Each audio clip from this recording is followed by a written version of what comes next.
Happy morning, students. So this is Sham from Syrian Academy, and today we are going to deal with the chapter The Tempest, 10th Standard Samachir Kalvi. And this unit comes under the supplementary reader that is written by Shakespeare. So students, in the chapter நாம இன்னைக்கு 10th standard first unit supplementary ரீடர்ல the tempest அப்படிங்கிற chapter தான் நம்ம பார்க்க போறோம்.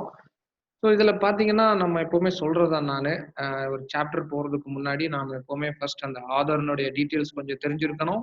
அதுக்கப்புறம் பாத்தீங்கன்னா நம்ம கொஞ்சம் வெக்காபுலரிஸ் தெரிஞ்சிருக்கணும். ஓகே, நம்ம ஃபர்ஸ்ட் நம்ம ஆதரை பத்தி நாம கொஞ்சம் தெரிஞ்சுக்கலாம். ஷேக்ஸ்பியர் அப்படி பாத்தீங்கன்னா அவர் ஒரு மிக சிறந்த ஒரு எழுத்தாளர். நிறைய ஸ்டோரிஸ் அவர் எழுதியிருக்காரு. அவருடைய கதைகள் பாத்தீங்கன்னா ஓல்டன் அதாவது ஷேக்ஸ்பியரன் ஏஜ் அப்படின்னு ஒரு செஞ்சுரியே அவருடைய ஏஜா சொல்லுவாங்க. And at the same time நீங்க பாத்தீங்கன்னா அவருடைய பல ஸ்டோரிஸ் வந்து டிராமாவும் சினிமாவும் கூட எடுத்திருக்காங்க. ஸோ இங்க நம்மளுடைய ஷேக்ஸ்பியரோட டீட்டெயில்ஸ் கொடுத்துருக்காங்க பாருங்க. அவர் வாழ்ந்த காலம் பார்த்தீங்கன்னா 16th century and 17th century. Was born in Stratford upon Avon, England. He was an English poet, playwright and actor. ஒரு நடிகரும் கூட. Widely regarded as both the greatest writer in the English language and the world's preeminent dramatist. அதாவது இந்த உலகத்திலேயே உள்ள ஒரு மிக சிறந்த ஒரு டிராமட்டிஸ்ட். அந்த அந்த டைம்ல அவர் ஒரு மிக சிறந்த ஒரு டிராமட்டிஸ்ட். அப்படின்னு பாத்தீங்கன்னா இவர் ஸ்டேஜ்ல எல்லாம் ஒரு சில டிராமாஸ் இவர் இம்ப்ளிமெண்ட் பண்ணுவாரு. பயங்கரமா இருக்கும். ஆடியன்ஸ் கிட்ட இருந்து நிறைய வரவேற்பெல்லாம் அவருக்கு வந்து இந்த கிடைச்சிருக்கு. அவருடைய பல கதைகளுக்கும். His surviving body of work includes 37 plays, 154 sonnets, and 2 narrative poems, a majority of which he penned between 1589 and 1613. இந்த பீரியடுக்குள்ள தான் அவர் கொஞ்சம் மெஜாரிட்டியான ஒர்க் எல்லாம் அவர் பண்ணியிருக்காரு. இப்ப பாத்தீங்கன்னா அவர் மொத்தம் 37 பிளேஸ் எழுதியிருக்காரு, 154 சானட் பண்ணியிருக்காரு. ஸோ இப்ப நம்ம இந்த பிளே பாத்தீங்கன்னா த டெம்பஸ்ட், இது வந்து அவர் எதை பேஸ் பண்ணி எழுதியிருக்காரு அப்படின்னு பாத்தீங்கன்னா அப்படிங்கிற ஒரு ஒரு ஐதீகம் மட்டும்தான். But it is not the compulsion. The play the tempest was written between 1610 and 1611. இந்த இடைப்பட்ட காலங்களில் தான் அவர் இந்த டெம்பஸ்ட் எழுதியிருக்காரு. Many critics and historians believe it to be one of the last plays of William Shakespeare. நிறைய பேர் சொல்லியிருந்தாங்க இதுதான் அவருடைய ஒரு கடைசி பிளேயா இருக்கும் அப்படின்ட்டு. It is considered as one of the Shakespeare's well written plays. It is considered அப்படின்னா இதை வந்து ஒரு ஷேக்ஸ்பியர் எழுதினதுலயே ஒரு மிக சிறந்த ஒரு பிளேஸ்ன்னு சொல்றாங்க. At the same time பாத்தீங்கன்னா கடைசி point, very important point, it is believed that the play The Tempest was based on an actual wreck of a ship called Sea Venture of Bermuda that was headed to Virginia. This is a strong evidence that Shakespeare used elements of the story of the wreck அப்படின்ட்டு. அப்படின்னா பாத்தீங்கன்னா Bermuda triangle நீங்க நெட்ல போய் பாத்தீங்கன்னாலே தெரியும். அப்படிங்கிற ஒரு Bermuda ட்ரையாங்கிள்ங்கிறது வந்து கடலுக்குள்ள இருக்கக்கூடிய ஒரு பெரும் பகுதி. இதுக்குள்ள போன கப்பல்கள் மட்டும் இல்ல, அந்த ஏரோப்ளைன்ஸ், நிறைய ராணுவ பிளைன்ஸ் இதெல்லாம் வந்து அதுக்குள்ள போய் மாயமா காணாம போயிருக்கு. எங்க போச்சு, என்ன ஆச்சு அப்படிங்கிறது இது வரைக்கும் இன்னைக்கு வரைக்குமே ஒரு பயங்கர ஒரு மர்மமாவே இருக்கு. அந்த டைம்ல இந்த பீரியட்ல ஒரு ஷிப், அது பாத்தீங்கன்னா அது அந்த நேம் பாத்தீங்கன்னா the ship called Sea Venture. இது வந்து அந்த பெர்முடா ட்ரையாங்கிள்ல போய் அது மாயமா போயிருச்சு. அது உள்ளுக்குள்ள உடஞ்சு போயிருச்சுங்கிறாங்க. அப்படி நிறைய தகவல்கள் வந்திருக்கு. அதுல போன எந்த ஒரு திங்ஸுமே கிடைக்கல அப்படின்ட்டு. ஸோ அதை பேஸ் பண்ணி தான் இந்த டெம்பஸ்ட்ங்கிற சாப்டர் எழுதியிருக்காரு அப்படின்ட்டு அவங்கள மற்ற ரைட்டர்ஸ் அதை வந்து கெஸ் பண்ணாங்க. ஸோ அது அப்படி கூட இருக்கலாம், அது நமக்கு தேவையில்லாத ஒரு விஷயம். ஸோ இப்போ நம்ம ஆதருடைய டீட்டெயில்ஸ் பார்த்துட்டோம். அதுக்கப்புறம் நமக்கு பார்த்தீங்கன்னா கிளாசரிஸ் பார்க்கணும். இந்த கிளாசரிஸ் பார்த்தீங்கன்னா first class tormenting, making someone suffer or worry or lot, ரொம்ப சங்கடப்பட வைக்கிறது அப்படிங்கிறது தான் tormenting. Then dreadful, extremely bad or unpleasant, extremely ட்ராங் அண்ட் ஸோ இப்போ ட்ரெட்ஃபுல் பார்த்தீங்கன்னா எக்ஸ்ட்ரீம்லி பேட் ஆர் அன்பிளசன்ட், அதாவது ஒரு ஒரு பிளசண்டான ஒரு ஹாப்பியான ஒரு விஷயம் இல்லாம இருக்கிறது. So then duke, a man of very high social rank in some European countries. Example king, duke அப்படின்னா ஒரு கிங்குக்கு சமமான ஒரு person. Deprive, to take something important or necessary away from someone. டிப்ராய்னா ஒருத்தர்கிட்ட இருக்கக்கூடிய ஒரு இம்பார்ட்டன்டான ஒரு விஷயத்த நாம வந்து கைப்பற்றுவது. Then resistance, the act of fighting against something. இப்போ ஒரு விஷயத்துக்கு எதிராக நம்ம ஃபைட் பண்றது. ஃபேட்டிக், எக்ஸ்ட்ரீம்லி டயர்ட்னஸ், ரொம்ப டயர்ட்னஸா இருக்கிறது, அதுக்கு பேர் தான் பாத்தீங்கன்னா fatigue. Vexation, worry or anger, ரொம்ப கோபம் சினத்தோட இருக்கிறது. தென் ஃபேமிஷ்ட், எக்ஸ்ட்ரீம்லி ஹங்கிரி, ரொம்பவும் பசியோட இருக்கிறது. தென் வெராஷியஸ், Voracious, very anger for something. ஏதோ ஒரு விஷயத்துக்கு sorry very eager for something. ஏதோ ஒரு விஷயத்துக்காக ரொம்ப ஆர்வமா இருக்கிறது, ரொம்ப ஈகரா இருக்கிறது. ஒரு ரகசியம் இருக்குன்னா அதை தெரிஞ்சுக்கிறதுக்கு ரொம்ப ஈகரா இருக்கிறது. Then repent, to be very sorry for something bad you have done. repentனா ஏதோ ஒரு விஷயம், ஏதோ ஒரு தப்பு பண்ணியிருப்போம், அது நம்ம ரொம்ப சாரியா நம்ம அதை ஃபீல் பண்ணுவோம். அதுதான் இந்த repentனுடைய மீனிங். ஸோ ஸ்டூடெண்ட்ஸ், நம்ம வெக்காபுலரிஸ் பார்த்துட்டோம். And now we are entering into the chapter. So சாப்டருக்குள்ள என்டர் ஆகிறதுக்கு முன்னாடி இது ஒரு ஸ்டோரி, ஷேக்ஸ்பியரியன் ஸ்டோரி அப்படிங்கிறதுனால இதில் நிறைய கேரக்டர்ஸ் வரும் பார்த்துக்கோங்க ஸ்டூடெண்ட்ஸ். நம்ம ஃபர்ஸ்ட் சாப்டர், அதாவது ப்ரோஸ்ல நம்ம கேரக்டர்ஸ் பார்த்தது மாதிரி இதுலயும் நம்ம கேரக்டர்ஸ் பார்த்தோம் அப்படின்னா நமக்கு இந்த ஸ்டோரி இன்னும் நல்லா ஈஸியா அண்டர்ஸ்டாண்ட் ஆகும். ஸோ இப்போ இதில் கேரக்டர்ஸ் என்னெல்லாம் வருது பார்த்தீங்கன்னா, ஃபர்ஸ்ட் கேரக்டர் நமக்கு ப்ராஸ்பெரோ அவருன்னு ஒருத்தர் இருக்காரு, ப்ராஸ்பெரோ. அடுத்தது பார்த்தீங்கன்னா நமக்கு மிராண்டா இருக்காங்க, மிராண்டா. அதுக்கப்புறம் பாத்தீங்கன்னா நமக்கு ஆண்டோனியோ இருக்காரு, ஆண்டோனியோ இருக்காரு. அதுக்கப்புறம் பாத்தீங்கன்னா கான்சலோ அப்படின்னு இருக்காரு, Gonzalo. And next the king of Naples, king of Naples.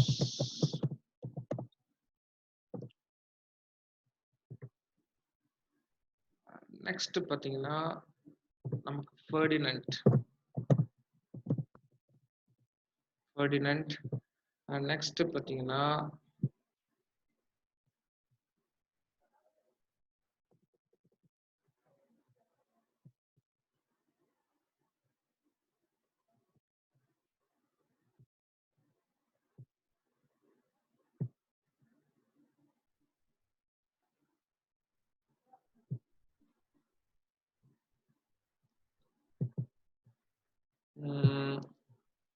Okay, நான் இந்த பக்கம் எழுதுறேன், Ariel, Ariel. and then Sycorax,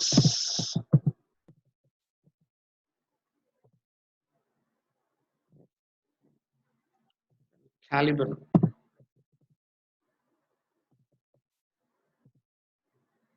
Caliban. Okay, so இப்போ இவ்வளோ கேரக்டர்ஸ் நமக்கு இருக்கு. இப்போ இதுல நீங்க பாத்தீங்கன்னா இந்த கேரக்டர்ஸ் இன்னொருத்தருக்கு என்னெல்லாம் that what they belong to others, இன்னொருத்தருக்கு அவங்க என்ன ரிலேஷன்ஷிப் அப்படிங்கிறத நாம தெரிஞ்சுக்கிட்டோம் அப்படின்னா இன்னும் கொஞ்சம் கூட ஈஸியா இருக்கும் நம்ம இந்த சாப்டர்ஸ் புரிஞ்சுக்கிறதுக்கு. ஸோ இப்போ பாத்தீங்கன்னா இந்த ப்ராஸ்பெரோ உங்களுக்கு அது தெளிவா தெரியணுங்கிறதுக்காக இங்க கொண்டு வந்திருக்கேன் நான். ஸோ ப்ராஸ்பெரோ யார் பாத்தீங்கன்னா த கிங் ஆஃப் மிலன் அப்படின்னு சொல்லிக்கலாம். த கிங் ஆஃப் மிலன், அதாவது டியூக் ஆஃப் மிலன், அதுதான் இந்த ப்ராஸ்பெரோ. ப்ராஸ்பெரோடைய டாட்டருடைய பேர் தான் பாத்தீங்கன்னா மிராண்டா. ஆண்டோனி யார் பாத்தீங்கன்னா ப்ராஸ்பெரோடைய பிரதர். அந்த கான்சலோ யார் பாத்தீங்கன்னா இவர் டியூக்கா இருக்காருல்ல மிலன், அதனுடைய ஒரு பெரிய பதவியில் இருக்கக்கூடிய ஒரு மினிஸ்டர் பதவியில் இருக்கக்கூடிய ஒரு இம்பார்ட்டன்ட் பர்சன் தான் இந்த கான்சலோ. அப்புறம் இந்த கிங் ஆஃப் நேபிள்ஸ் பாத்தீங்கன்னா நம்ம ப்ராஸ்பெரோடைய பக்கத்து நாடு, இவருடைய எதிரி. இவங்களுக்கு எப்பவுமே இவங்களுக்கு ஒருத்தருக்கு ஒருத்தர் சண்டை வந்துட்டு இருக்கும். So the enemy of Prospero, இந்த டியூக்கினுடைய எனிமி இந்த கிங் ஆஃப் நேபிள்ஸ். அப்போ இந்த கிங் ஆஃப் நேபிள்ஸ்னுடைய சன் தான் யார் பாத்தீங்கன்னா ஃபெர்டினண்ட். ஸோ இங்க பாத்தீங்கன்னா ஏரியல், சைக்கோரஸ் அண்ட் காலிபன். இப்போ இந்த ஏரியல், சைக்கோரஸ், காலிபன் இது மூணு என்ன பாத்தீங்கன்னா தே ஆர் நாட் ஹியூமன், அவங்க மனிதர்கள் கிடையாது. அவங்க என்ன பாத்தீங்கன்னா இந்த நம்ம பேய் படம் எல்லாம் பாக்குறோம் பாத்தீங்கன்னா இந்த ஆவி மாதிரி, அது மாதிரி ஒரு ஒரு creature. It's like a creature. அவங்க கொஞ்சம் சூப்பர் பவர் எல்லாம் இவங்க கிட்ட இருக்கும், but they are in control of human. இப்போ இவங்க பாத்தீங்கன்னா இந்த ஏரியல் யாருடைய கண்ட்ரோல்ல இருக்கு பாத்தீங்கன்னா இந்த சைக்கோராக்ஸ் அண்ட் காலிபனுடைய கண்ட்ரோல்ல இருக்கு. இந்த சைக்கோராக்ஸ் தான் இதை அடிமைப்படுத்தி வச்சிருக்கு இந்த ஏரியல. இந்த காலிபன் யாரு பாத்தீங்கன்னா இந்த சைக்கோராக்ஸ் உடைய சன். இந்த சைக்கோராக்ஸ் இந்த இந்த பேயினுடைய சன்னு தான் இந்த காலிபன். ஸோ இப்போ இவங்க ரெண்டு பேருமே பேட், பட் ஏரியல் பாத்தீங்கன்னா சம்வாட் குட். ஸோ இப்போ இந்த ஏரியால இப்போ யார் அடிமைப்படுத்தி வச்சிருக்காங்கன்னா இவங்க தான் அடிமைப்படுத்தி வச்சிருக்காங்க. பட் ஸ்டோரிக்குள்ள போகும்போது நம்ம நேர ஆப்போசிட் ஆயிரும். ஓகேங்களா? ஸோ இப்போ இவ்வளவுதான் இந்த ஸ்டோரியினுடைய கேரக்டர்ஸ். ஸோ இப்போ இந்த ஸ்டோரியினுடைய கேரக்டர்ஸ் பாத்தீங்கன்னா நம்ம அந்த கொஞ்சமா இருந்தாலும், ஆனா இவங்களோட பேக்ரவுண்ட் தெரியாம நம்ம ஸ்டோரிக்குள்ள போனோம்னா நிச்சயமா நமக்கு ஸ்டோரி ஒரு பெரிய ஒரு கன்ஃபியூஷன் ஆயிருக்கும். So now we completed the characters. Let's enter into the chapter. நம்ம சாப்டர்ல பாத்தீங்கன்னா, ஃபர்ஸ்ட் எதுல ஸ்டார்ட் பண்றோம் அப்டின்னா, there was an island in the sea, the only inhabitants of which were an old man named Prospero and his daughter Miranda, a very beautiful young lady. She came to this island so young that she had no memory of having seen any other human face than her father's. இப்ப என்ன ஆச்சு பாத்தீங்கன்னா, ஒரே ஒரு island இருக்கு. அந்த ஐலாண்ட்ல Prospero இருக்காரு. அந்த ப்ராஸ்பரோ யாருன்னு பார்த்தோம், நம்ம டியூக் ஆஃப் மிலன். அவர் இப்போ அந்த ஐலாண்ட்ல இருக்காரு. அந்த ஐலாண்ட்ல யாரெல்லாம் இருக்கா பார்த்தீங்கன்னா, இப்ப அந்த ப்ராஸ்பரோவும் அவருடைய டாட்டர் மட்டும் தான் இருக்காங்க. இப்ப அவருடைய டாட்டர் வந்து இப்ப கொஞ்சம் வளர்ந்துட்டாங்க. ஆனா இந்த டாட்டர் வந்து இதுவரைக்கும் அந்த நிலத்துல தன்னுடைய அப்பாவ தவிர வேற எந்த ஒரு மனுஷரையும் இதுவரைக்கும் அவ பார்த்ததே கிடையாது. நான் நினைக்கிறேன் இந்த ப்ராஸ்பரோ அண்ட் டாட்டர் சின்ன வயசுலயே இந்த ஐலாண்ட்ல வந்திருப்பாங்க. அதுக்கப்புறம் இவங்க அந்த ஐலாண்ட விட்டு வெளியிலேயே வரல. சோ அதனால தான் இந்த டாட்டருக்கு வந்து தன்னுடைய ஃபாதர தவிர வேற யாரையுமே அவ இதுவரைக்கும் அந்த இதுல பார்த்தது இல்லன்னு நினைக்கிறேன் நானு. Let us see little by little in the story. நம்ம ஸ்டோரியில அப்படியே மெதுவா பார்ப்போம் என்ன அப்படின்ட்டு. They lived in a cave made out of rock. அவங்க எதுல வாழ்ந்துட்டு இருக்காங்க பாத்தீங்கன்னா, ஒரு ராக்ல செதுக்கப்பட்ட ஒரு குகையில வாழ்ந்துட்டு இருக்காங்க. It was divided into several apartments, one of which Prospero called his study. There he kept his book which chiefly treated of magic. அப்போ அந்த குகைக்குள்ள பாத்தீங்கன்னா எல்லாமே டிஃப்ரெண்ட் ரூமா இருக்கும். அதுல ஒரு ரூம்ல வந்து தன்னுடைய மகள் படுத்திருப்பா. ஐ மீன் மிராண்டா இருப்பா. இன்னொரு ரூம் வந்து பாத்தீங்கன்னா, நம்ம ப்ராஸ்பரோடைய study room.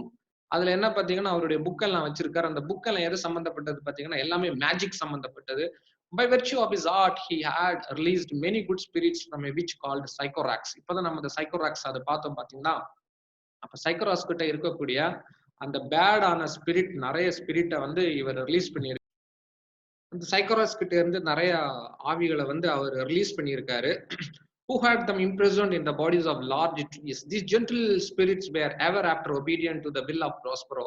Of these Ariel was the chief. அப்ப என்ன பண்ணாருன்னா, நம்ம ப்ராஸ்பரோ வந்து இந்த சைக்கோராஸ் வந்து மரத்துல நிறைய இந்த ஏரியல் மாதிரி உள்ள நிறைய ஸ்பிரிட்ஸ் எல்லாம் பிடிச்சி அடைச்சு வச்சிருந்தாரு இந்த சைக்கோராக்ஸ். அப்ப நம்ம ப்ராஸ்பரோ என்ன பண்ணாருன்னா, இந்த சைக்கோராக்ஸ் கிட்ட இருந்து எல்லா ஏரியல்ஸையும் மத்த எல்லா ஸ்பிரிட்ஸையும் விடுவிச்சாரு. ஐ மீன் ரிலீஸ் பண்ணாரு. ரிலீஸ் பண்ணிட்டு என்ன பண்ணாரு பாத்தீங்கன்னா, அதுக்கு ஒரு சீஃபை வந்து ஏரியலா அவர் நியமிச்சாரு. இப்ப எல்லா அந்த ஸ்பிரிட்ஸும் இவர் ரிலீஸ் பண்ணதுனால இந்த ஸ்பிரிட்ஸ் எல்லாம் என்ன பண்ணும் பாத்தீங்கன்னா, நம்ம ப்ராஸ்பரோ சொல்றத மட்டும்தான் கேட்கும். சோ அவருக்கு வந்து கீழ்ப்படிஞ்சு இருக்கும். Ariel took rather too much pleasure in tormenting an ugly monster called Caliban because he was the son of his old enemy Sycorax. Caliban was employed like a slave to fetch wood and to the most laborious offices, and Ariel had the charge of compelling him to these services. அப்ப என்ன ஆச்சு பாத்தீங்கன்னா, நம்ம இந்த Ariel வந்து யாரை ரொம்ப கொடுமைப்படுத்தும் பாத்தீங்கன்னா, இந்த கேலிபன் அப்படிங்கறத வந்து கொடுமைப்படுத்தும். ஏன் கொடுமைப்படுத்தும் பாத்தீங்கன்னா, இந்த கேலிபன் யாரு பாத்தீங்கன்னா, இந்த சைக்கோராஸனுடைய சன். ஆல்ரெடி முன்னாடி சைக்கோராக்ஸ் வந்து இந்த ஏரியல் மாறிப்பட்ட ஸ்பிரிட்ஸ் எல்லாருமே மரத்துல வச்சு அதை கஷ்டப்படுத்திட்டு இருந்துச்சு இல்ல. சோ அதை பழி வாங்குறதுக்காக இந்த நம்மளுடைய ஏரியல் என்ன பண்ணும் பாத்தீங்கன்னா, இந்த சைக்கோராஸ் உடைய சன், அதாவது கேலிபனை வந்து ரொம்ப கொடுமைப்படுத்தும். அண்ட் நெக்ஸ்ட் என்ன ஆகுது பாத்தீங்கன்னா, with the help of these spirits, Prospero could command the winds and the waves of the sea. By his orders, they raised a violent storm, in the midst of which he showed his daughter a fine large ship, which he told her was full of living beings like themselves. என்னாச்சு பாத்தீங்கன்னா, இந்த ஸ்பிரிட்ஸ்னுடைய ஹெல்ப்பால இப்ப நம்ம Prospero என்ன பண்ணுவாருன்னா, இந்த காற்று, இந்த கடலினுடைய அலைகள் எல்லாத்தையுமே வந்து அவர் கட்டுப்படுத்துவாரு. ஸோ இந்த ஸ்பிரிட்ஸ் எல்லாம் இதுக்கு ஹெல்ப் பண்ணும். கடல்ல திடீர்னு ஒரு புயல் கிளப்புறதுக்கும், அப்புறம் மின்னல் அடிக்கிறதுக்கும் எல்லாத்துக்குமே வந்து இந்த ஸ்பிரிட்ஸ் வந்து ரொம்ப ஹெல்ப் பண்ணும். இப்ப அந்த ஸ்பிரிட் மூலமா கடல்ல வரக்கூடிய ஒரு கப்பல், அதை என்னன்னு சொல்றாரு பாத்தீங்கன்னா, அதுல என்னுடைய பயங்கரமான எதிரிகள் எல்லாம் இருக்காங்க அப்படின்னு சொல்லி அதுக்கு ஒரு தீங்கு விளைவிக்கிறது மாதிரி அவருடைய பொண்ணு கிட்ட சொல்றாரு. Oh my dear father said she. இப்ப அவருடைய மகள் மிரண்டா வந்து அவங்க அப்பா கிட்ட பேசுறாரு. Oh my dear father said she, if by your art you have raised this dreadful storm, have pity on their sad distress. See, the vessels will be dashed to pieces. இப்ப அவங்க மகள் என்ன பார்த்தீங்கன்னா, அவளுடைய மகள் வந்து ரொம்ப இரக்க குணம் உள்ளவா. சோ யாருக்கும் ஒரு தீங்கு கஷ்டம் அப்படின்னா அவளால வந்து பொறுக்க முடியாது. she is a good hearted girl. அதனால அவ என்ன சொல்றா பாத்தீங்கன்னா, இப்படி நீங்க ஒரு ட்ரெட்ஃபுல் ஸ்டார்ம் எதுக்கு நீங்க உருவாக்குறீங்க? அதுல வந்து உயிர்கள் எல்லாம் இருப்பாங்கல்ல, அவங்கள எதுக்கு இப்படி கஷ்டப்படுத்துறீங்க? அப்படிங்கிறது மாரி கேட்கிறாரு. சோ, அப்ப அதுல வந்து அ மக்கள் இருப்பாங்கல்ல, அவங்க எல்லாம் பெரிஷ் ஆயிருவாங்க. பெரிஷ் ஆயிருவாங்க மீன்ஸ் அழிஞ்சிருவாங்க அப்படின்ட்டு. இப்ப இங்க பாருங்க, டேஷ் டூ பீசஸ், அதாவது அந்த வெசல், அந்த பாத்திரம் வந்து, அந்த பொருள் வந்து பீஸ் பீஸா உடைஞ்சிரும்ல, அப்படிங்கிறது மாரி அவ ரொம்பவே இரக்கப்பட்டு சொல்றா அவங்க அப்பா கிட்ட. சோ இப்ப அவங்க அப்பா என்ன பண்றாரு பாத்தீங்கன்னா, "Be not so amazed, daughter Miranda," said Prospero. "There is no harm done. I have so ordered it that no person in the ship shall receive any hurt. What I have done has been in care of you, my dear child. You are ignorant. Can you remember a time before you came to this cell? I think you cannot, for you were then 3 years of age." அப்ப இப்போ அவர் என்ன சொல்றாரு பார்த்தீங்கன்னா, "உனக்கு நான் செய்யறது எல்லாமே உன்னுடைய நன்மைக்காகத்தான் பாப்பா செய்றேன். உனக்கு ஞாபகம் இருக்கான்னு தெரியல. உனக்கு 3 வயசு இருக்கும்போது நாம இந்த செல்லுக்கு வந்தோம். அதுக்கு முன்னாடி நம்ம லைஃபே வேற. இப்போ நீ எதுவும் கவலை நீ வருத்தப்படுறது மாரி எதுவும் இல்ல. அந்த கப்பல்ல இருக்கக்கூடிய யாருக்குமே ஒரு சிறு அ துன்பம் கூட வராது. அவங்களுக்கு எந்த ஒரு கஷ்டமும் இருக்காது. யூ டோன்ட் வொரி" அப்படின்னு சொல்றாரு நம்ம ப்ராஸ்பரோ தன்னுடைய மகள்கிட்ட. 12 இயர்ஸ் அகோ, இப்ப தன்னுடைய சொந்த கதைய அவருடைய மகள் கிட்ட சொல்றாரு. அதாவது 12 வருடங்கள் முன்னாடி. 12 years ago Miranda continued Prospero. "I was duke of Milan." நான் மிலனுடைய டியூக்கா இருந்தேன். "And you were a princess and my old heir. I had a younger brother whose name was Antonio, to whom I trusted everything." என்னுடைய தம்பி, அதாவது Antonio, அவனைத்தான் நான் எல்லாத்துலயும் ரொம்பவும் நம்பி இருந்தேன். ட்ரஸ்டட்னா நம்பிக்கை. பாரு, நான் டியூக்கோட மிலனா இருந்தேன், நீ பிரின்சஸா இருந்த. இப்ப டியூக்கோட, அதாவது ராஜாவுடைய மகள் princess. "My brother Antonio, being thus in possession of my power, began to think himself the duke indeed." இப்ப என்னாச்சு பார்த்தீங்கன்னா, நம்மளுடைய ப்ராஸ்பரோ வந்து இந்த மேஜிக் விஷயங்கள் எல்லாம் அவருக்கு ஒரு சின்ன ஒரு வீக்னஸ். சோ அப்போ அவர் என்ன பண்ணுவார் பார்த்தீங்கன்னா, அவருடைய ஃப்ரீ டைம்ல எல்லாம் போய் மேஜிக்னுடைய ஆராய்ச்சி, ரிசர்ச்லயே அவர் இருப்பாரு. அந்த நேரத்துக்கு இந்த வில்லேஜ், அவங்களுடைய அந்த கிங்டம்னுடைய பொறுப்புகள், அந்த ராஜாவினுடைய பொறுப்புகள் எல்லாம், நீங்க அந்த மக்களுக்கு செய்ய வேண்டிய சேவைகள் எல்லாத்தையுமே, அந்த பொறுப்புகள் எல்லாம் யார்கிட்ட குடுத்திருந்தாருன்னா, ஆண்டோனியோ கிட்ட குடுத்திருந்தாரு. ஆண்டோனியோ அதுல டியூக்கா இருந்து அதிகாரம் செலுத்தும்போது அவருக்கு ஒரு ஆசை வந்துச்சு. அவரே டியூக் ஆனா என்ன? அப்படிங்கிற மாரி ஒரு ஆஃபர் வந்து அவருக்குள்ள ஒரு ஆசை வந்துச்சு. சோ அதனால அவர் என்ன பண்ணிட்டாரு பாத்தீங்கன்னா, அங்க பாருங்க, "He began to think the duke indeed. The opportunity I gave him of making himself popular among my subjects awakened in his bad nature a proud ambition to deprive me of my dukedom." டிப்ரைவ்னா நம்ம என்னன்னு பார்த்தோம், ஒருத்தர்கிட்ட இருக்கக்கூடியத நம்ம அப்படியே பறிச்சு எடுக்கிறது.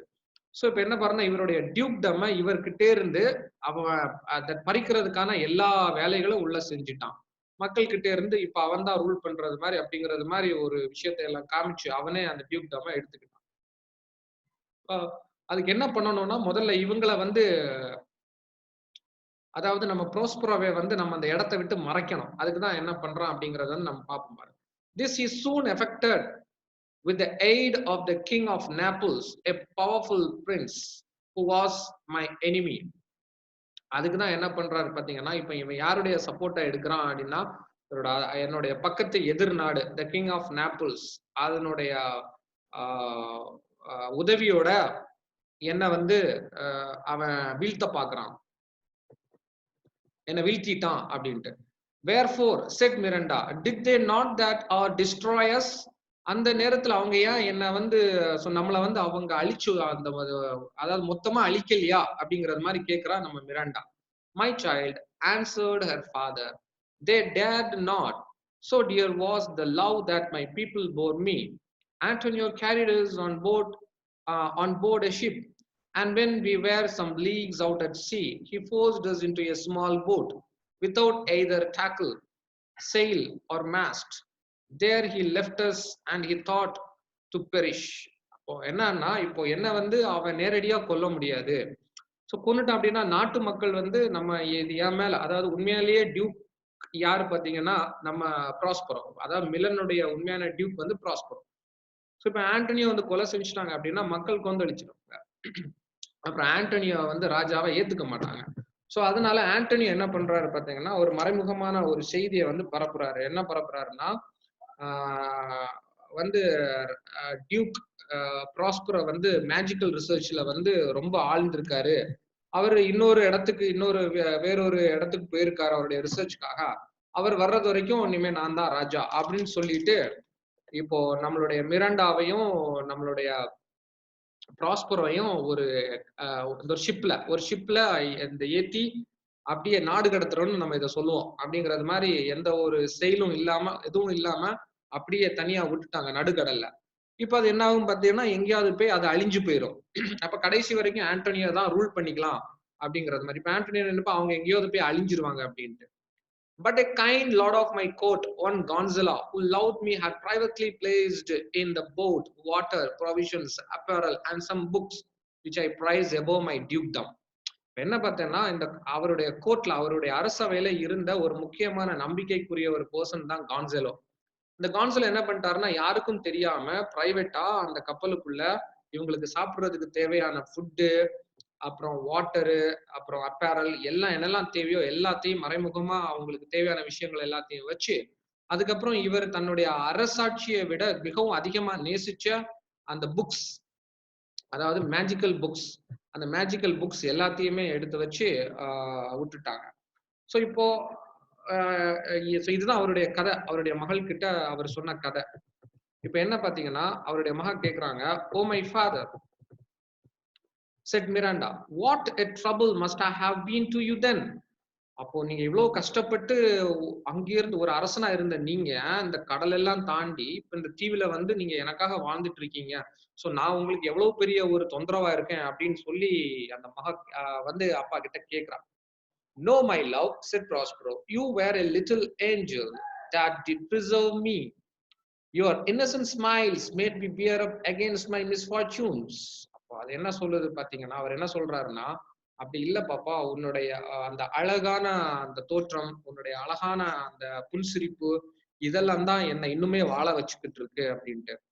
Our food lasted till we landed on this desert island. Since when my chief delight has been in teaching you, Miranda, and well have you profited by my instructions. அப்ப என்ன சொல்றோம், நம்ம இந்த இந்த தீவுக்கு நான் அன்னைக்கு வரும்போது நம்மளுடைய ஃபுட் எல்லாமே வந்து தீர்ந்து போச்சு. அதுக்கப்புறம் நம்ம இந்த லேண்ட்ல தான் நம்ம ஃபுல் அண்ட் ஃபுல் நம்ம இது சாப்பிட்டு வாழ்ந்துட்டு இருக்கோம் அப்படின்ட்டு. "Heaven thank you, my dear father," said Miranda. "Now tell me, sir, your reason for raising this sea storm." அப்போ மிராண்டா வந்து அப்பாவுக்கு தேங்க் பண்றா. ஓகே. சோ கஷ்டப்பட்டு என்ன நீங்க இவ்வளவு தூரத்துக்கு கொண்டு வந்திருக்கீங்க. ஓகே. இப்ப நீங்க இந்த கடல்ல புயல இவ்வளவு ஸ்ட்ராங்கான ஒரு ஸ்டார்ம், அதாவது ஒரு கடுமையான ஒரு புயலை நீங்க உருவாக்குவதற்கான ரீசன் என்ன அப்படிங்கிறது மாரி கேட்கறாங்க. "Now then," said her father, "that by means of this storm, my enemies, the king of Naples and my cruel brother, are cast ashore upon this island." என்ன சொல்றாரு அப்படின்னா, என்னுடைய வாழ்நாள் எதிரி, அப்புறம் எனக்கு துரோகம் பண்ண என்னுடைய தம்பி, அவங்க எல்லாரும் அவங்களோட டீமா வந்து இந்த கடலை எப்படி கடந்து போயிட்டு இருக்காங்க.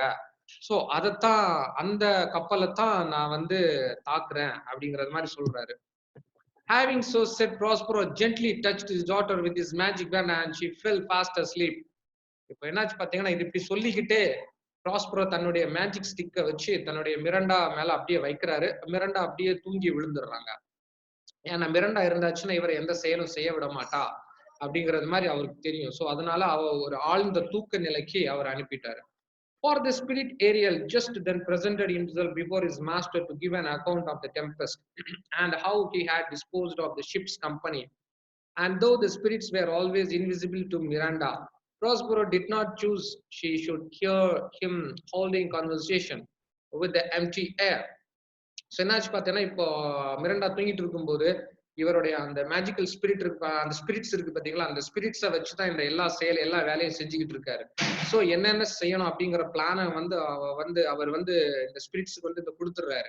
அதே மாதிரி இந்த ஸ்பிரிட்ஸை வந்து யாரால பார்க்க முடியும் பார்த்தீங்கன்னா, நம்ம ப்ராஸ்பரோவால மட்டும்தான் பார்க்க முடியும். அந்த ஏரியல் சாரி நம்ம வேற எந்த ஒரு மனுஷராலையும் இந்த ஸ்பிரிட்ஸை பார்க்க முடியாது. "Well, my brave spirit," said Prospero to Ariel. இப்ப ப்ராஸ்பரோ வந்து ஏரியல் கிட்ட சொல்றாரு, வெல் மை பிரேவ் ஸ்பிரிட், என்னுடைய அறிவு கூர்ந்த ஸ்பிரிட், நீ ஒரு நல்ல செயல் செஞ்சிருக்க அப்படின்ட்டு. How have you performed your task, உன்னுடைய வேலைகளை நீ எப்படி செஞ்சிருக்க அப்படின்னு சொல்லிட்டு. ஸோ இப்போ அந்த ஏரியல் அந்த ஸ்டாமை எழுப்பி அந்த கப்பலை எப்படி அதை உடைச்சிச்சு அப்படிங்கிற விஷயத்த வந்து சொல்ல போறாரு. அந்த கேட்கிறாரு. இப்போ அந்த ஸ்பிரிட் வந்து இந்த சொல்ல போகுது. இப்போ அந்த ஏரியல் அது என்னெல்லாம் வேலை செஞ்சுச்சு அப்படிங்கறத வந்து சொல்லுது பாருங்க. Ariel gave a lively description of the storm and of the terrors of the mariners and how the king's son Ferdinand was the first who leaped into the sea and his father thought he was his dear son swallowed up by the waves and lost. But he saved, said Ariel, in a corner of the isle, sadly lamented the loss of the king, his father. என்னாச்சு பாத்தீங்கன்னா, இப்ப அந்த Ariel வந்து அது என்ன செஞ்சுச்சு, அந்த புயல் எப்படி உருவாக்கிச்சு, அதுல யார் யார் எப்படி எப்படி இருக்காங்க அப்படிங்கறது எல்லா விஷயத்தையும் சொல்லுது பாருங்க. அதாவது அந்த கிங் ஆஃப் நேபிள்ஸ், அப்புறம் ஃபெர்டினாண்ட், உங்க தம்பி எல்லாருமே வந்து அந்த கப்பலுக்குள்ள இருந்தாங்க. கப்பல் உடைக்கப்பட்டு சிதறடி, ஐ மீன் அந்த கப்பல் வந்து மூழ்கடிக்கப்பட்டிருச்சு. அப்புறம் இவங்க எல்லாருமே வந்து தனித்தனியா பிரிச்சு இந்த ஐலாண்டினுடைய ஒவ்வொரு பகுதிகளையா அப்படியே ஒதுங்கி இருக்காங்க. அதுல ஒவ்வொருத்தரும் வந்து இன்னொருத்தர் இறந்து போயிட்டாங்க அப்படிங்கறது மாதிரி ஒரு நிலைமையை உருவாக்குறதுக்கு ஏத்தாப்புல அவங்க எல்லாரும் அப்படியே அந்த வச்சிருக்காங்க. இன்னொன்னு அந்த கிங் என்ன நினைச்சிட்டு இருக்காருன்னா, அவருடைய பையனை வந்து அவர் இழந்துட்டார் அப்படின்னு நினைச்சிட்டு இருக்காங்க அப்படின்னு சொல்லி இந்த ஏரியல் சொல்லுது. இத கேட்டுக்கிட்டு நம்ம ப்ராஸ்பரோ என்ன சொல்றாரு பாத்தீங்கன்னா, "That's my delicate Ariel," said Prospero. "Bring him here. My daughter must see this young prince. Where is the king and my brother?" அப்ப இப்போ நம்மளுடைய ப்ராஸ்பரோ என்ன சொல்றாரு பாத்தீங்கன்னா, ஓகே அந்த பிரின்ஸ், அந்த பிரின்ஸ வந்து இங்க நீ கொண்டு வா. அதுக்கப்புறம் நம்மளுடைய அந்த கிங் ஆஃப் நேபிள்ஸும் என்னுடைய பிரதரும் எங்க அப்படின்ட்டு. I left them, answered Ariel. நான் உங்களை விட்டுட்டேன், இந்த தீவினுடைய இன்னொரு பகுதியில விட்டுட்டேன். Searching for Ferdinand, whom they have little hopes of finding, thinking they saw him perish of the ship's crew, not one is missing. Though each one thinks himself the only one saved, and the ship, though invisible to them, is safe in the harbor. அப்படின்ட்டு அப்பதான் அது சொல்லுது பாருங்க. யாருமே எல்லாருமே அவங்க அங்க ஒவ்வொரு சைடா ஒதுங்கி இருக்காங்க. இப்போ ஷிப்பு வந்து பாத்தீங்கன்னா ஹார்பர்ல சேஃபா இருக்கு. Ferdinand, king of Naples, Antonio எல்லாருமே ஒருத்தருக்கு ஒருத்தர் இறந்துட்டாங்க அப்படின்னு நினைச்சிட்டு இருக்காங்க அப்படின்னு சொல்லிட்டு. Ariel then went to fetch Ferdinand. "Oh, my young gentleman," said Ariel, when he saw him, "I will soon move you. You must be brought. I find for the lady Miranda to have a sight of your pretty person. Come, sir, follow me." "Oh, my gentleman," said Ariel. இப்போ என்ன ஆச்சு பாத்தீங்கன்னா, நம்ம இந்த Ariel கிட்ட நம்ம Prospero என்ன சொல்றாரு பாத்தீங்கன்னா, நீ போய் வந்து அந்த ஃபெர்டினண்ட், அதாவது கிங் ஆஃப் நேபிள்ஸ்னுடைய அந்த பிரின்ஸ், அந்த ஃபெர்டினண்ட வந்து இங்க கூட்டிட்டு வா. இங்க நீ எப்படியாவது தூக்கிட்டு இங்க நீ என்கிட்ட அழைச்சிட்டு வந்துரு அப்படின்னு சொல்லிட்டு இந்த ஏரியலுக்கு கட்டளை இடுறாரு.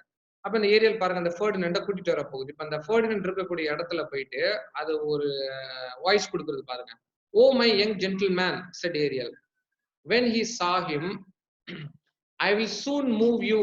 You must be brought. I find for the lady Miranda to have a sight of your pretty person. Come, sir, follow me." அப்படின்னு ஏரியல் என்ன சொல்லுது பாத்தீங்கன்னா, உங்களுக்கு ஒரு அழகிய ஒரு தேவதைய நான் காமிக்கிறேன், அதாவது மிரண்டா அப்படிங்கிற ஒரு பிரிட்டி பர்சன் வந்து உங்களுக்காக வெயிட் பண்ணிட்டு இருக்காங்க அப்படின்னு சொல்லிட்டு இந்த ஏரியல் என்ன பண்ணுது பாத்தீங்கன்னா, ஃபெர்டினண்ட வந்து அப்படியே அழைக்குது.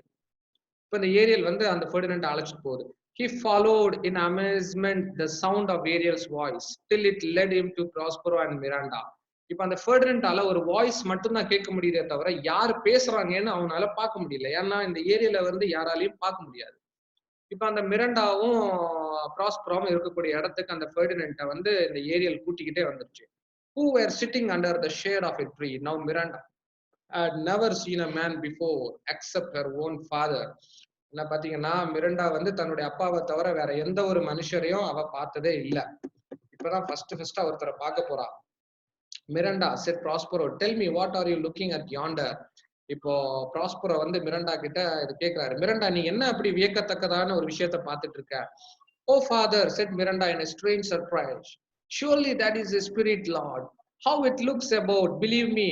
It is a beautiful creature, is it not a spirit அப்படின்ட்டு. இப்போ மிரண்டா வந்து ஃபர்ஸ்டா ஒரு மனுஷனை பாக்குறா, பார்த்துட்டு டக்குன்னு அவங்க அப்பா கிட்ட கேக்குறா, அப்பா அப்பா இங்க பாருங்கப்பா, அது ஒரு ஸ்பிரிட்டா இருக்கு பாருங்க, வித்தியாசமான ஒரு ஸ்பிரிட்டா இருக்கு, எவ்வளவு அழகா இருக்கு பாருங்க அந்த கிரியேச்சர் அப்படின்னு சொல்லிட்டு ஃபெர்டினண்ட பார்த்து அவ சொல்றா. ஏன்னா அவ இதுவரைக்கும் வேற மனுஷரை பார்த்ததே இல்ல அப்படின்ட்டு. இப்போ நம்ம அவங்க அப்பா சொல்றாரு பாருங்க. No girl, answered her father, it eats and sleeps and has senses such as we have. This young man you see was in the ship. He is somewhat altered by grief, or you might call him a handsome person. He has lost his companies and is wandering about to find them. இப்போ அவங்க அப்பா சொல்றாரு, இவங்க வேற யாரும் இல்லைங்கன்னா இந்த ஷிப்ல வந்தக்கூடிய ஒரு மனுஷர் தான். அவர் இங்க வந்து கரை ஒதுங்கி இருக்காரு, தன்னுடைய கூட வந்தவங்கள அவர் தேடி வந்திருக்காரு போல அப்படிங்கறது மாதிரி சொல்றாரு. Miranda, who thought all men had grey faces and grey beards, like her father, was delighted with the appearance of this beautiful young prince. அப்போ என்ன நினைச்சிட்டா அப்படின்னா, அந்த பிரின்ஸ் அப்படின்னா அவங்களுக்கு வந்து அந்த தாடி எல்லாம் அவ்வளவா இருக்காது, ரொம்ப கிளீன் ஷேவ்டா இருக்கும். ஏன்னா அவங்க ஊர்ல இருந்து வந்திருக்காங்க அப்படிங்கிறதுனால. ஆனா இவங்க அப்பா வந்து இங்க ஐலாண்ட்லயே இருக்கிறதுனால தாடி மீசையெல்லாம் வளர்ந்து ரொம்ப ஒரு வித்தியாசமான ஒரு கேரக்டரா இருந்தாரு. சோ அதனால இவ வந்து இவங்க அப்பாவும் நானும் எல்லாம் மனுஷன், அது மாதிரி அவரு மனுஷன் அப்படிங்கிறது மாதிரி அவளால நினைச்சுக்க முடியல. And Ferdinand, seeing such a lovely lady in this desert place, and from the strange sounds he had heard, expecting nothing but wonders. இப்ப ஃபெர்டினாண்டுக்கு அதுல கேட்ட அந்த அபூர்வமான சப்தம், இந்த லேடி, இது எல்லாத்தையும் பார்க்கும்போது அவனுக்கு அதிர்ச்சி அடைய வைக்குது. Thought he was upon an enchanted island and that Miranda was the goddess of the place, and as such he began to address her. இப்ப அவன் என்ன நினைக்கிறான் அப்படின்னா, இந்த கேர்ள்ங்கிறது வந்து இந்த ஐலாண்ட்ல இருக்கக்கூடிய ஒரு பெண் தேவதை அப்படின்னு சொல்லிட்டு தன்னைத்தான் அங்க வந்து அட்ரஸ் பண்றான் அந்த பொண்ணுகிட்ட. She timidly answered she was no goddess but a simple maid, and was going to give him an account of herself. When Prospero interrupted her, he was well pleased to find they admired each other, but to try Ferdinand's constancy, he resolved to throw some difficulties in their way. Therefore, advancing forward, he addressed the prince with a stern air, telling him he became to the island as a spy. என்னாச்சு பாத்தீங்கன்னா, Ferdinand கிட்ட வந்து மிரண்டாவை வந்து introduce பண்ணி வச்சுக்கிட்டு, இப்போ மிரண்டா வந்து மிரண்டாவை பார்த்துக்கிட்டு ஃபெர்டினண்ட் சொல்றாரு, நீங்க இந்த ஐலாண்டினுடைய ஒரு தேவதை மாதிரி இருக்கீங்க அப்படின்ட்டப்போ ரொம்ப பணிவுடைய நம்ம மிரண்டா சொல்றா, இல்ல நான் இங்க உடைய ஒரு பணிப்பெண் மட்டும்தான் அப்படின்னு சொல்லிட்டு ரெண்டு பேரும் ஒருத்தருக்கு ஒருத்தர் ரொம்ப நல்லா பேசிக்கிறாங்க. அந்த டைம்ல தான் இப்ப என்ன பாத்தீங்கன்னா, ப்ரோஸ்பெரோ இன்டரப்ட் நடு ஆப்ல புகுந்து பேசுறாரு. நீ வந்து இந்த தீவுக்கு வந்து இருக்கக்கூடிய ஒரு ஸ்பை, வேற ஒரு லேண்ட்ல இருந்து வந்திருக்கக்கூடிய ஸ்பை, நான் உனக்கு இப்ப வந்து I am going to do some harm to you அப்படின்னு சொல்லிட்டு உன்னை வந்து நான் துன்புறுத்த போறேன் அப்படின்னு சொல்லிட்டு ப்ரோஸ்பெரோ சொல்ல போறாரு,